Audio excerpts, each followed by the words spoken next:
Et dans la grande table des idées aujourd'hui, le désir est-il encore libérateur? Dans l'actualité des mots et des idées, en effet, pensez le féminin avec Anaïs Nin, l'écrivaine qui a placé le désir au cœur de son œuvre et de sa vie, l'amour même, dira-t-elle.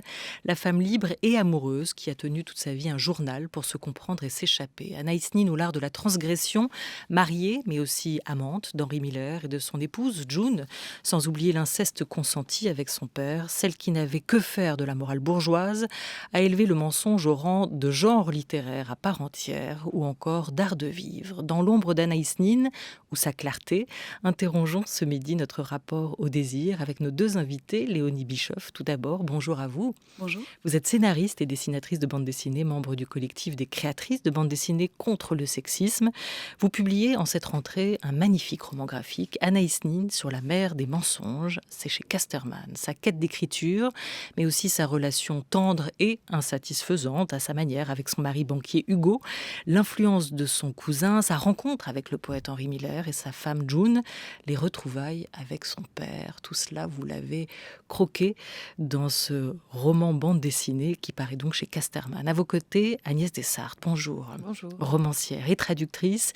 Parmi tant d'autres, citons votre Un secret sans importance, ou encore Dans la nuit brune, ou encore avec Geneviève Brisac, ce livre consacré à Virginia Woolf, que vous avez aussi traduit, Virginia Woolf, VW, le mélange des genres. Tout comme Anaïs Nin, juste avant l'été, apparu aux éditions du Nil, un recueil de nouvelles inédites de l'écrivaine américaine intitulé L'intemporalité perdue. Agnès de Sarthe, elle a alors 26 ans quand elle écrit ces histoires, ces nouvelles réunies ici. C'est des nouvelles de jeunesse, écrites entre 1929 et 1931, celles d'une femme qui cherche à cerner quoi? Ses émotions, ses premières sensations, son désir naissant? Il y a tout ça, et il y a aussi quelque chose qui est peut-être plus surprenant par rapport à l'image qu'on a habituellement d'Anaïs Nin, qui est qu'elle cherche à dessiner l'artiste et la naissance de l'artiste en elle. C'est-à-dire qu'elle explore ce qui la différencie des autres. Elle se rend compte qu'elle a une sensibilité qui est particulière et un besoin irrépressible de l'exprimer. Et ça, c'est quelque chose qui est très frappant et qui est pratiquement présent dans toutes les nouvelles. La créativité, le poids, l'importance de cette créativité, le poids que ça représente et l'entrave que c'est aussi par rapport au désir et par rapport à l'accomplissement du désir. Une créativité qui parfois encourage le désir, parfois aussi le tue. Donc ça, c'est quelque chose aussi qui est vraiment présent dans cette œuvre-là. Léonie Bischoff, c'est à peu près à la même Anaïs Nin que vous vous intéressez, Oui. Celle qui est en prise avec ce désir et cette créativité sauvage, presque indomptable au début. Absolument, c'est un peu la même période de sa vie. La période à laquelle je me suis intéressée, c'est peut-être juste après l'écriture de ces nouvelles, où il y a vraiment cette quête, effectivement, de se trouver elle-même en tant qu'autrice, mais aussi en tant que femme, et de chercher à exprimer son désir d'une manière qui soit libérée des contraintes sociales et de ce qu'on attend d'elle. C'est une quête à laquelle vous avez toutes les deux été confrontées aussi, comme écrivaine, comme auteur-autrice, Agnès de Sarthe. Ça dépend de quelle quête il s'agit. De savoir si on peut, par exemple, devenir artiste quand on est femme et comment ça se passe. Oui, je pense toujours au un très beau texte de Virginia Woolf, justement, que vous citiez tout à l'heure, où elle dit que le plus fidèle ennemi de l'artiste femme, c'est l'ange du foyer. L'ange du foyer, c'est quelqu'un qui vous souffle à l'oreille. Ah, il y a un courant d'air, assieds-toi là, vas-y, assieds-toi dans le courant d'air. Ou alors, il n'y a pas de chaise pour tout le monde, reste debout. Voilà, alors ce diable qu'on a tout en nous, mais peut-être certains hommes l'ont, est un ennemi certain pour l'artiste qui a toujours mieux à faire que de s'asseoir à sa table. Alors pour ce qui est de cette quête-là, ce qu'est devenir artiste tout en étant femme, oui, c'est une question que je me suis posée. Et pour les autres, quête, non? Pour les autres, si, c'est intéressant de savoir comment ça se passe, à quel point une femme qui crée demeure une femme qui attire. Est-ce que c'est pas avant tout une femme qui fait peur? Alors, en même temps, faire peur, c'est pas mal aussi. Moi, j'aime bien. Et justement, est-ce qu'elle vous a fait quand même un peu peur, cette Anaïs Nin que vous traduisez dans ce recueil, L'intemporalité perdue, Agnès de Sarthe? C'est-à-dire que cette traduction, est-ce qu'elle a été l'occasion d'une rencontre avec Anaïs Nin et peut-être d'une amitié qui aurait pu naître entre vous, ou ça a quelque chose à résister en vous parce que vous ne vous retrouvez pas totalement en elle? Je me retrouve pas du tout, mais ça m'a pas fait peur. Il y a une grande part, même si elle a 26 ans, enfin même 27, et puis un peu plus... Enfin, certaines nouvelles ont été écrites un peu plus tard. Donc c'est une jeune femme, enfin on peut considérer que c'est une adulte, mais il y a beaucoup de... Ça, j'ai pas réussi à savoir si c'était d'authentiques traces d'adolescence ou si c'était le rapport qu'elle a à la spécularité, qui est très très fort et qui est annonciateur de beaucoup de courants littéraires auxquels on assiste maintenant. C'est-à-dire que moi, je serais plutôt dans un je pense, donc je suis. Euh, et elle est déjà dans le on me regarde, alors j'existe. Le besoin du regard, qui est quelque chose de très moderne. Alors que moi, je trouve un tout petit peu tristement moderne, mais qui est intéressant de voir que ça plonge loin dans le passé, même plus loin que ça. Mais enfin, là, en tout cas, c'est l'exemple très clair d'un début de passion du miroir. Alors voilà, c'était intéressant. Je ne sais pas mais c'était une découverte et c'était une joie, surtout à cause de l'humour, en vérité, qui, de la même manière, m'a emportée et réjouie. Léonie Bischoff, et pour vous, parce que vous avez presque un siècle d'écart quand même avec Oui. Anaïs Nin, est-ce que cet effet miroir a fonctionné pour vous aussi, et dans quel sens? En fait, moi, je dirais que ça a commencé pour moi avec une sorte d'effet miroir, parce que j'ai découvert Anaïs Nin et ses écrits, son journal, quand j'étais étudiante, et que je trouvais dans ses écrits un écho de ma propre quête. Elle parle énormément de sa frustration, de sa colère à ne pas arriver à créer du roman, parce qu'elle a l'impression d'être, à cette époque-là, bloquée dans la prise de notes. Elle considère ses journaux comme une sorte de lieu où elle dépose ce qu'elle vit, une sorte d'enregistrement de sa vie. Et elle aimerait arriver à créer quelque chose qui soit lisible par d'autres gens. Et pour elle, cette forme, ça doit être le roman. Et elle n'y arrive pas encore. Et moi, en tant que jeune autrice, pas encore autrice, étudiante, très frustrée de ne pas arriver à trouver les thèmes qui vont être les miens, à ne pas arriver à trouver la forme. Et donc, je me suis reconnue quelque part d'abord dans cette recherche et ce combat-là. Et je pense que c'est ce qui m'a amenée à avoir envie de lire et relire ces journaux, peut-être aussi pour voir si, quelque part, elle avait trouvé la solution et si je pouvais m'en inspirer. Et alors, est-ce que vous l'avez trouvé, la solution? C'est-à-dire, il y a eu une forme de reconnaissance, d'identification, mais est-ce que vous avez aussi trouvé peut-être à travers elle, à travers son œuvre, à travers sa personnalité, une forme de libération? Pas forcément une libération, mais une sorte de presque d'autorisation. Parce qu'en fait, de la voir assumer aussi pleinement d'utiliser des moyens qui sont d'habitude mal perçus, comme typiquement le mensonge. C'est pas pour rien que j'ai choisi le mot mensonge dans mon sous-titre.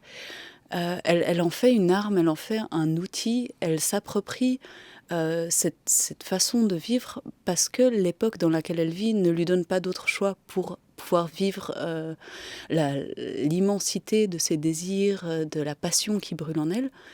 Et quelque part, le fait de pouvoir se dire « Ok, je ressens des choses que je ne sais pas comment exprimer, mais en me créant des personnages, en créant des univers, je peux les explorer. » Donc elle l'a fait à travers ce journal qui n'est jamais un vrai journal, qu'elle retravaille.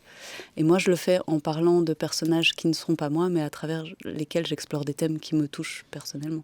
Capucine Motte, qui préface ce livre, ce recueil, L'intemporalité perdue aux éditions du Nil, Agnès de Sarthe, et qui a fondé le prix Anaïs Nin, rappelle qu'il s'agit alors de la Nin d'avant Henri et June, d'avant l'émancipation. C'est peut-être plus tard seulement, écrit-elle, qu'elle se sentira tellement libre, sans esprit critique, amoral. Ça, c'était les mots d'Anaïs Nin.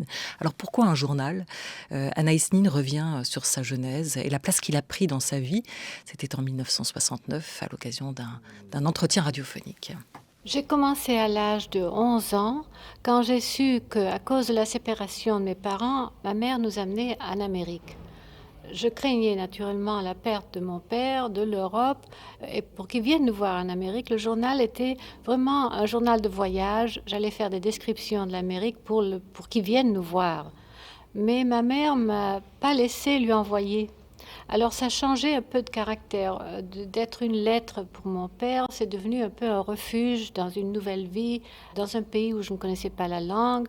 Je voulais rester seule avec mes écrits en français, mes livres français. Je faisais enfin un petit sanctuaire du journal. Alors il a changé tout le temps de nature. Après, c'est devenu le portrait des autres. Maintenant, je l'appelle le journal des autres. Alors ça fait un long chemin. Il y a des répétitions dans le journal, il y a des moments ennuyeux. Il y a des portraits pas finis, pas entiers, des sketches. Ça fait un peu sketchbook quelquefois. Et alors ça, j'ai enlevé. Qu'est-ce que c'est que cet objet très étrange qu'est ce journal qui a évolué, Léonie Bischoff? Elle le raconte, Anaïs Nin, dans cet entretien. Et vous le montrez, vous, dans votre roman graphique. Elle en tient deux, des journaux, hein, à un moment. Hein. Il y a deux vies, deux existences parallèles qui s'y jouent à travers ses écritures. Oui, assez jeune, elle va effectivement créer un deuxième journal qu'elle prétend être le vrai journal, qui est en fait la version déjà expurgée, qu'elle va faire lire à son mari, parce qu'elle avait pris l'habitude. Son mari, il est banquier, mais il est un peu artiste aussi. Il écrit, il dessine, il va plus tard dans sa vie devenir réalisateur aux côtés de Kenneth Anger et faire partie des surréalistes. Donc il partage quand même un intérêt artistique et elle veut pouvoir continuer à partager des bouts du journal avec lui, comme ils l'ont toujours fait. Sauf que avec la rencontre avec Henri, et déjà un peu avant, elle se rend compte qu'elle a vraiment peur de le faire souffrir, elle ne veut pas le perdre, elle ne veut pas surtout trahir l'image d'épouse parfaite qu'elle s'est construite. Parce que cette image de perfection, c'est quelque chose auquel elle tient beaucoup, auquel elle a tenu toute sa vie, et qui, à mon avis, est assez enfermant, mais ça faisait partie de sa logique interne. Donc elle divise ses journaux, et puis très vite, déjà adolescente, je crois, je rappelle au passage que je ne suis pas spécialiste d'Anaïs Nin et que j'en fais une interprétation assez personnelle, hein, mais dès l'adolescence, elle a pris l'habitude de réécrire certains passages. Elle se relit 6 mois, 1 an plus tard, et elle réécrit. Donc il y a déjà vraiment cette idée de mise en scène, de présentation, que ce soit à elle-même ou aux autres, d'une version peaufinée, romancée de sa vie. Ce journal, il va commencer à être publié dans les années 60, en Ouais, 1966. c'est ça, ouais. Mais alors là, c'est la version édulcorée qui est publiée au départ. Hein. C'est une version très expurgée où son mari n'apparaît pas du tout, où Henry Miller n'apparaît pas non plus. Donc elle va parler principalement de son frère et de son cousin comme étant ses interlocuteurs. Elle va parler beaucoup de sa vie créative, de la vie artistique parisienne dans ce tout début des années 30. Mais ça lui a été beaucoup reproché, entre autres par les féministes des années 60. Donc à cette époque-là, Anaïs Nin vit à Los Angeles. Elle fréquente un peu l'université de Los Angeles et les féministes, dont certaines vont faire des choix radicaux suite à la lecture de ces journaux. Par exemple, quitter mari et enfant pour vivre une vie à la Anaïs Nin. Sauf qu'elle ne savait pas qu'en fait, Anaïs Nin avait un mari derrière pour assurer financièrement sa vie. Et donc, elle a été accusée de traîtrise, de mensonge. Et on peut comprendre la déception, effectivement, de ces femmes qui ont été bernées quelque part, parce qu'Anaïs Nin n'avait pas dit d'où elle tirait ses moyens, quoi. Et aujourd'hui, dans les milieux féministes, elle représente quoi, Anaïs Nin, pour vous ?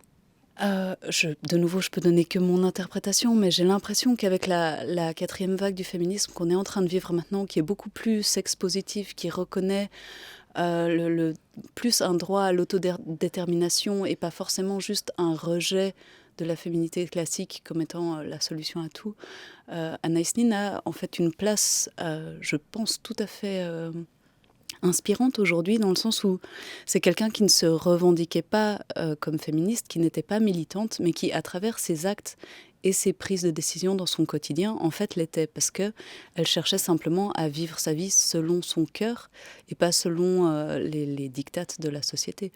Vous avez dit une génération sex-positive ? Oui, j'ai l'impression par rapport à d'autres mouvements du féminisme qui étaient par exemple absolument contre la pornographie, absolument contre le travail du sexe, j'ai l'impression qu'aujourd'hui on peut envisager que le sexe n'est pas quelque chose de grave ou de négatif et que aimer le sexe n'est pas se mettre au service des hommes, enfin sortir un peu de ce genre de cliché qu'on a pu entendre longtemps, et du coup du cliché de la féministe mal baisée, on va dire, enfin ces horribles clichés qu'on a longtemps associés aux féministes.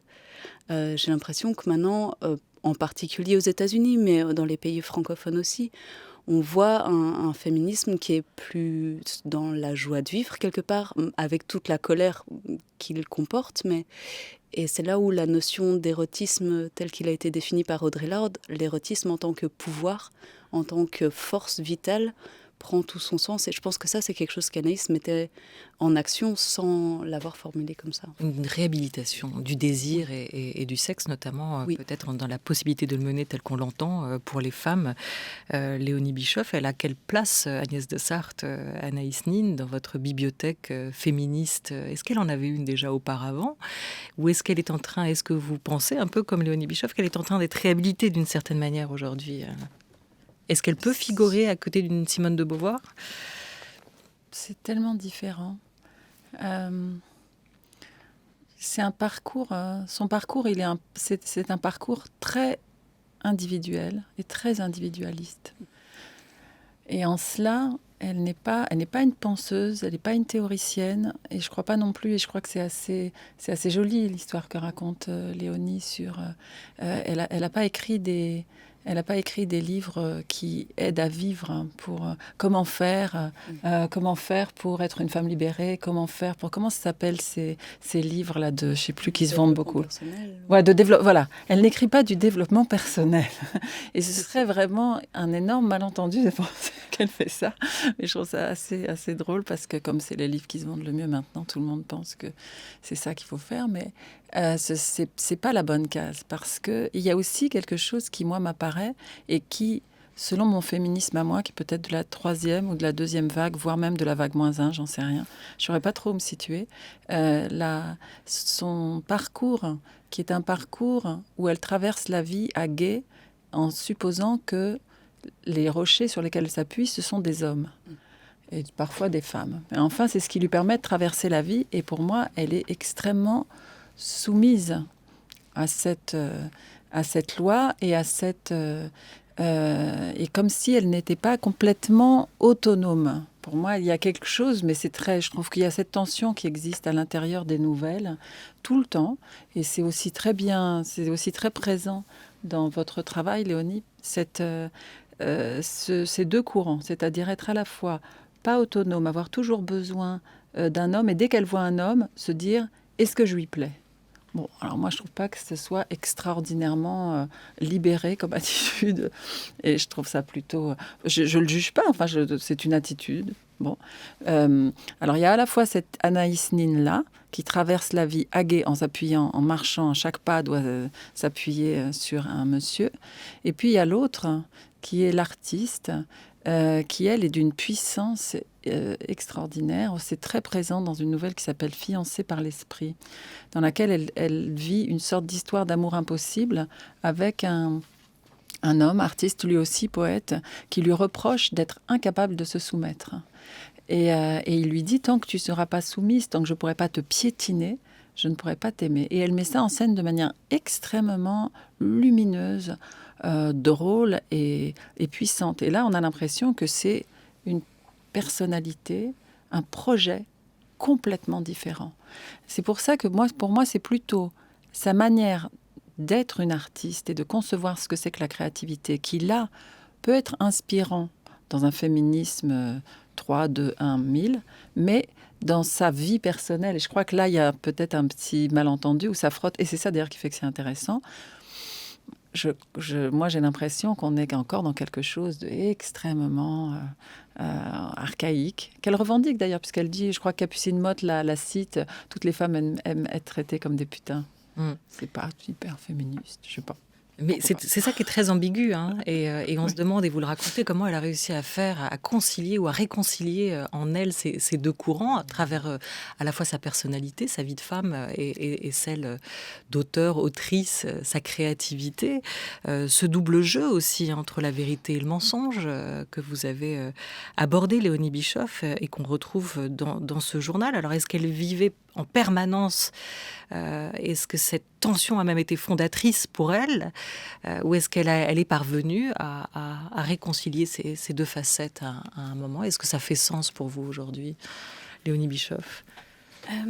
Je suis pas sûre qu'elle ait réussi réellement à réconcilier ces deux facettes. J'ai l'impression que jusqu'au bout de sa vie, elle a été dans cette quête. Et je suis tout à fait d'accord avec ce qu'Agnès disait sur le besoin presque ouais, obsessionnel de devoir toujours plaire et toujours être dans une relation nouvelle et intense avec un homme.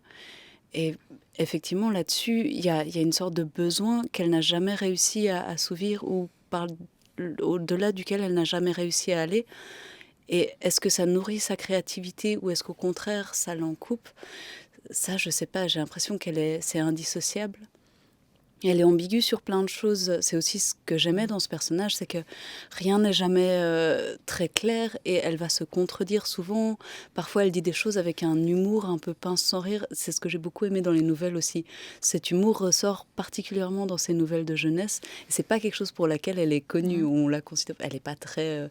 C'est pas une comique, quoi. Et elle a parfois un côté tellement sérieux où elle se prend parfois très au sérieux, et parfois, au contraire, dans ses journaux, elle va faire un pas de côté et se regarder avec une forme d'humour et de dérision que je trouve hyper moderne pour le coup, parce qu'elle se prend pas tant que ça au sérieux. Mais... Et elle joue aussi avec les clichés, hein. C'est ça qui est intéressant. On le voit dans un recueil comme Vénus Erotica, où elle a là aussi, dans ses nouvelles érotiques, la manière dont elle peut jouer avec les fantasmes les plus connus et les plus communs dans cette écriture. Comment la femme peut-elle se débarrasser de tous les stéréotypes qui l'entourent? Comment peut-elle se créer sa propre image? Anaïs Nin n'a cessé d'y réfléchir quand même à travers ses livres, et c'est notamment l'un des leitmotifs de son Une espionne dans la maison de l'amour. Elle en parlait en 1964. L'homme a fait vraiment un modèle. D.H. Lawrence avait dit ça. Il a dit l'homme fait le modèle et la femme l'a suivi. C'est l'homme qui a inventé l'âme, c'est l'homme qui a fait tous nos modèles classiques, romantiques. Et la femme a suivi. Et j'ai essayé dans ce roman Fleuve surtout d'aider la femme à se découvrir elle-même et de voir qu'elle suivait souvent une image qui n'était vraiment pas créée par elle, qui avait été créée pour elle. La question de l'image, de ce qu'on attend des femmes, Agnès de Sarthe, comment a-t-elle brisé, fissuré cette image, Anaïs Nin? Alors, c'est difficile de faire des... Enfin, c'est pas souhaitable d'ailleurs de faire des généralités. Le fait de s'emparer de l'érotisme, même si elle n'était pas la première à le faire, c'était peut-être une façon de se démarquer ou d'ouvrir une voie, ou de continuer à l'ouvrir. Encore une fois, moi, ce qui me semble encore plus intéressant, c'est son esprit critique. Son esprit critique par rapport aux relations entre les hommes et les femmes, mais aussi, il y a une nouvelle qui est très intéressante qui s'appelle L'Alchimie, ou L'Alchimiste, je ne sais plus, j'ai pas mon volume avec moi, mais dans laquelle elle fait elle se livre à une visite. Alchimie, peut-être, ça s'appelle. Alchimie. Je crois que c'est ça, ça me revient. Elle met en scène une visite de touristes littéraires, on pourrait dire, qui viennent visiter la maison du grand écrivain. Et il se demande comment il a fait pour inventer ces personnages. Alors, on ne verra jamais le grand écrivain de toute la nouvelle, mais on verra sa femme, comme par hasard. Et sa femme reçoit ces touristes littéraires. C'est moi qui les appelle touristes littéraires, hein, parce que je ne vois pas comment les appeler autrement. Elle les appelle le monsieur, le premier monsieur, le deuxième monsieur, le troisième monsieur. Et à chaque fois qu'il lui pose une question, ils lui disent par exemple, mais quand même le modèle qui sert pour Éléonora, elle dit oui, alors Éléonora est extrêmement vive, elle est joyeuse, elle est décontractée. Et bien il a pris le modèle sur moi qui suis pas très vive, assez lente, plutôt triste et assez tendue. Alors exactement le contraire du personnage. Et donc il a utilisé toutes mes caractéristiques et il les a remplacées, il les a modifiées, il a pris l'inverse pour créer tel personnage, etc. Et elle raconte en fait que tout est... Et puis à un moment, il parle de l'amour des enfants qui est tellement extraordinaire dans son travail. Elle dit, ah ben nous n'en avons pas, mais nous avons un chien. Et ça nous a vraiment permis ça lui a permis de créer toutes ces merveilleuses relations entre les parents et les enfants. Et donc là, elle nous place avec énormément d'humour et de sens critique dans les coulisses de l'écriture. Et justement, elle reprend ce motif du faux vrai et du vrai faux. Comment on fabrique du roman, en fait, en utilisant ce qui traîne à la maison, quoi. D'une bouteille, on va faire un vase, d'une fourchette, on va faire un harpon. Et cette façon qu'elle a de nous emmener dans la coulisse de l'écriture est extrêmement originale. Et elle est très, très présente. Pour moi, c'est plus là-dedans, dans cet aspect-là de son écriture, que je vois une forme d'innovation et d'indécence aussi. C'est-à-dire que je trouve qu'il y a presque plus d'indécence dans sa manière de décrire le processus créatif que dans sa manière de décrire les cuisses, les seins, les sexes, etc. Là, on est dans l'indécence et ça m'intéresse. Anaïs Nin a placé l'amour au cœur de son œuvre aussi et de sa vie. On le racontait, on a ouvert cette émission sur la question du désir. Comment elle le définissait ou comment elle le percevait et le recevait, ce désir qu'elle ressentait en elle, Anaïs Nin, c'est-à-dire est-ce qu'elle y voyait, comme on l'évoquait avec Camille Laurence dans la première partie de la grande table, comme un désordre, un élan qu'il fallait essayer de maîtriser, qui pouvait créer un désordre en soi et autour de soi, ou au contraire comme un élan qu'il fallait apprendre à accueillir, une émotion juste? Je pense qu'elle oscillait vraiment entre ces deux perceptions. Il y a des moments où elle parle avec beaucoup de douleur et presque un peu de panique. Elle dit je me sens à nouveau diabolique, ou elle sent son démon qui la pousse, qui l'attire. Et à d'autres moments, au contraire, elle sent cet élan comme une forme de malice, de jeu. Elle sent... Il y a toujours un côté irrévérencieux, un côté dangereux, mais parfois elle le prend vraiment comme un jeu qui va l'amener plus loin, comme un élan qui va lui permettre de sortir justement de son carcan. Et je pense que la rencontre avec Henry Miller, elle est aussi importante dans le sens où lui, il avait un côté très léger dans sa façon de vivre sa vie. Il vivait très dans l'instant présent, très au jour le jour. Il était très irrévérencieux, très irrespectueux même parfois. Et elle avait un côté presque trop bien élevé, trop sage. Et je pense que la rencontre avec Henry Miller lui a permis de dédramatiser un peu le fait de céder à ses désirs et de ne pas en faire forcément la fin du monde. De pouvoir se dire, c'est une étape, c'est peut-être même un moyen. Céder à ce désir peut ouvrir des portes, peut faire grandir une relation, peut faire grandir son propre esprit. Et de plus voir ça comme la fin du monde, d'avoir du désir pour un autre homme. Parce qu'on sent qu'au début de sa vie, elle a déjà, avant Henry Miller, eu une passion pour un homme qui était une sorte de mentor littéraire, auquel elle n'a pas réellement cédé. Mais on sentait qu'il y avait énormément d'enjeux là-dessus, comme elle l'écrit. C'est un peu la fin du monde de se rendre compte qu'elle a du désir pour un autre homme que son mari. Avec Henry Miller, qui lui a eu plein de femmes et continuera à en avoir plein, dont des prostituées. Il y a quelque chose de plus léger qui vient du coup c'est un érotisme qui est une forme de dialogue avec quelqu'un. C'est comme un langage qui leur permet d'aller plus loin dans leur passion créative aussi, qui fait partie de l'échange littéraire. Le corps et l'esprit se mélangent réellement. C'est quelque chose que je trouvais très beau chez elle, c'est que très souvent ces passions physiques répondent à des passions mentales, créatives, et elles se nourrissent l'un l'autre. Et pour en revenir à l'idée de la muse, j'aimais aussi beaucoup le fait qu'entre Henri et elle, il y a un retournement de cette situation, où ils deviennent chacun la muse de l'autre et chacun l'artiste observant l'autre. Et ils ont aussi un rapport d'éditeur sur le travail l'un de l'autre, et ça ne va pas que dans un sens. On a évoqué son rejet, le rejet d'Anaïs Nin par les féministes à l'époque, après qu'elles en aient fait pour une partie d'entre elles, ou des femmes en tout cas, une sorte d'icône.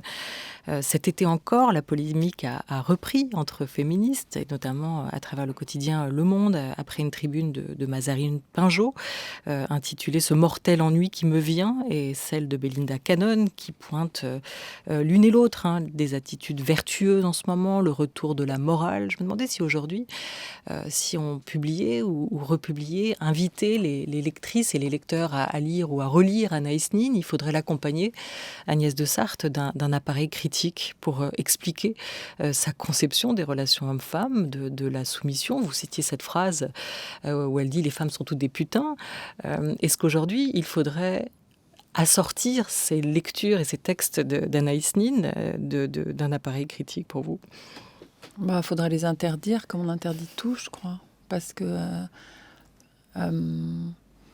y a c'est vrai qu'il y a une forme pour moi, de néo-puritanisme très, très, très, très violent et très fort à l'œuvre dans la société telle qu'elle évolue. Et donc, on a le droit de dire ça, mais pas ça. Il ne faut pas blesser telle personne, donc il ne faut pas utiliser tel mot. Et il y a des tas de... elle ne serait pas seule à devoir être publiée avec un appareil critique. J'ai l'impression que si on était vraiment sérieux avec toutes les injonctions qui nous viennent, on devrait pratiquement ne plus rien écrire et ne plus rien lire. Et là, on serait bien. Là, on serait vertueux. Et là, on serait juste et on blesserait personne. Parce que écrire, c'est blesser. C'est se blesser, c'est blesser l'autre, c'est prendre des risques. Ça l'a toujours été. Est-ce qu'il faut que ça s'arrête? Ça me chagrinerait parce que moi, j'adore lire, j'adore écrire. Donc, s'il faut arrêter, je suis un peu embêtée. Mais je suis pas... je suis pas tranquille par rapport à ça. Je crois qu'elle est... et c'est aussi pour ça que ça m'a beaucoup intéressée de la traduire, parce que je voyais bien à quel point elle était hors mode, tout en étant très à la mode. Mais peut-être parce que, comme souvent, les gens ne lisent pas vraiment, donc ils pensent que que quelqu'un est autrement. Mais quand on la lit... Pardon, vous vouliez dire... Non, et en même temps très en avance sur son temps, oui. Pionnière par plein des aspects, oui. et ringardisée avant de pouvoir à nouveau aujourd'hui peut-être exister. Elle était mariée, mais elle était libre, elle était fidèle tout en étant complètement infidèle. Elle était aussi une femme qui avait choisi de ne pas avoir d'enfants, donc moderne à sa manière. Léonie Bischoff, aujourd'hui, on peut comprendre, vous pensez, la jeune génération de féministes radicales que vous incarnez aussi à travers vos combats au sein du milieu de la bande dessinée, mais aussi dans votre vie, peut entendre ce qu'une Anaïs Nin a à dire? Oui, moi je pense que après, effectivement, il y a un travail à faire, mais je pense que lire implique de devoir parfois replacer les choses dans leur contexte historique ou sociologique de l'époque dans laquelle ça a été écrit. C'est inévitable, mais ça c'est valable pour tout auteur. Enfin, tout ce qu'on lit doit être pris dans son contexte. Et je pense qu'Anaïs Nin, oui, bizarrement, elle est un peu tombée dans l'oubli, mais sur Instagram, il y a des milliards de hashtags Anaïs Nin avec des citations souvent un peu déformées, souvent sorties de leur contexte, mais qui évoquent quand même des choses qui parlent encore vraiment à la génération, aux jeunes générations, et pas que, en fait. Je pense que plein de gens peuvent se retrouver, en particulier dans cette notion d'autodétermination qui est quand même très individualiste, mais très actuelle. Voilà, Anaïs Nin, nouvelle star d'Instagram et star de notre rentrée ici autour de la Grande Table. Merci beaucoup à toutes les deux d'avoir été avec nous, Agnès de Sarthe, pour la parution aux éditions du Nil de ce recueil, L'intemporalité perdue, de textes de nouvelles de jeunesse d'Anaïs Nin. Merci à vous, Léonie Bischoff. Je rappelle le titre de votre très belle bande dessinée roman graphique, Anaïs Nin sur la mer des mensonges, chez Casterman. Merci à toute l'équipe de la Grande Table, le magazine de la culture et des des idées de France Culture que vous pouvez rejoindre sur le fil des podcasts et trouver aussi sur notre site toutes les infos en lien avec l'émission. C'est donc sur franceculture.fr. La Grande Table, c'est une émission programmée avec soin par Henri Leblanc, Oriane Delacroix et Jean Bulot, préparée par Laura Dutèche-Pérez avec l'aide précieuse de Anouk Delfino et de Madeleine Martineux. Désormais réalisée par Thomas Beau, aujourd'hui avec Anthony Thomasson. Belle journée sur France Culture.